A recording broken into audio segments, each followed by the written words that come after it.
Praise the Lord. सबों को मेरा प्यार भरा नमस्कार। आज मैं बाइबल से दानियल की कहानी बताने जा रही हूँ।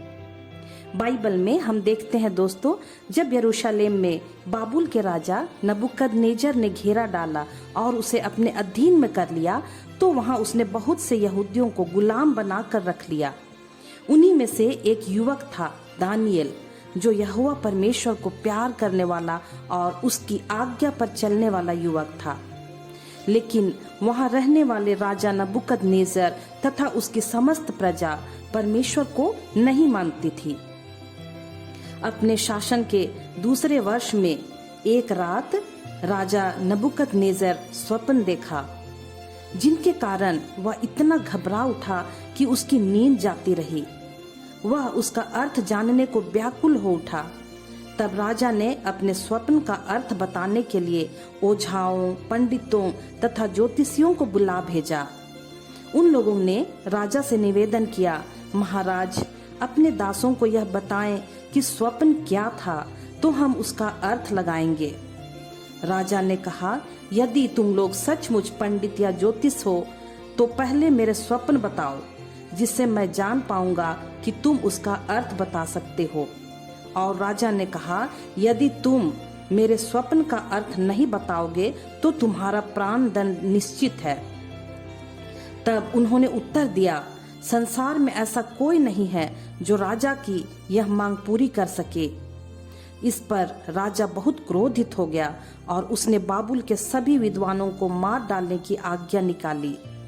इन विद्वानों में दानियल और उसके साथी शद्रक, मेशक और अबेदनगो भी शामिल थे।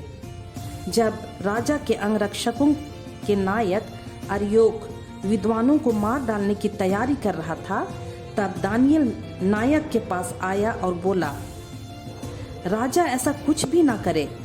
उसने कहा, मुझे कुछ समय दीजिए, तब मैं उसके स्वप्न तथा अर्थ बतला सकता हूँ। इसके बाद दानियल अपने घर जाकर यह बात अपने साथियों को बताई। उसने यह भी कहा, हम यह भेद जानने के लिए स्वर्ग में विराजमान ईश्वर की दया की प्रार्थना करें, जिससे बाबुल के अन्य विद्वानों के साथ हम भी नष्ट ना हो जाएं। तब उन्होंने परमेश्वर से प्रार्थना की और रात के समय दिव्य दर्शन के द्वारा दानियल के सामने भेद खुल गया। परमेश्वर ने दानियल को दिव्य दृश्यों और हर प्रकार के स्वप्नों की व्याख्या करने का वरदान दिया था। तब दानियल ने स्वर्ग में विराजमान ईश्वर का गुणगान किया। जी हाँ दोस्तों, जब हम बड़े भरोसे के साथ परमेश्वर से कुछ मांगते हैं तो हमारा परमेश्वर उसे जरूर पूरा करता है। और हमें परमेश्वर के प्रति सदा धन्यवादी भी होना चाहिए। तब दानियल अर्योक के पास गया और बोला, मुझे राजा के पास ले चलिए। अर्योक ने दानियल को शीघ्र ही राजा के पास ले जाकर कहा, मुझे यूदा में निर्वासित एक मनुष्य मिला है जो आपके स्वप्न तथा उसका अर्थ बतला सकता है। राजा ने दानियल से पूछा, मैंने जो स्वप्न देखा है, क्या तुम उसे बताकर उसका अर्थ भी बता सकते हो? दानियल ने राजा को उत्तर दिया, जो भेद राजा पूछ रहे हैं उसका ना तो कोई विद्वान और न ज्योतिषी उद्घाटन कर सकता है, किंतु स्वर्ग में विराजमान ईश्वर रहस्यमय दर्शन देता है और उसी ने राजा नबूकदनेजर पर इस युग के अंत में होने वाली घटनाएं प्रकट की हैं। और दानियल ने राजा को उसके स्वप्न और उसका अर्थ स्पष्ट रूप से बतला दिया। उसने कहा, महान ईश्वर ने राजा को सूचित किया कि भविष्य में क्या होने वाला है। यह स्वप्न सच्चा है और इसकी व्याख्या विश्वसनीय है।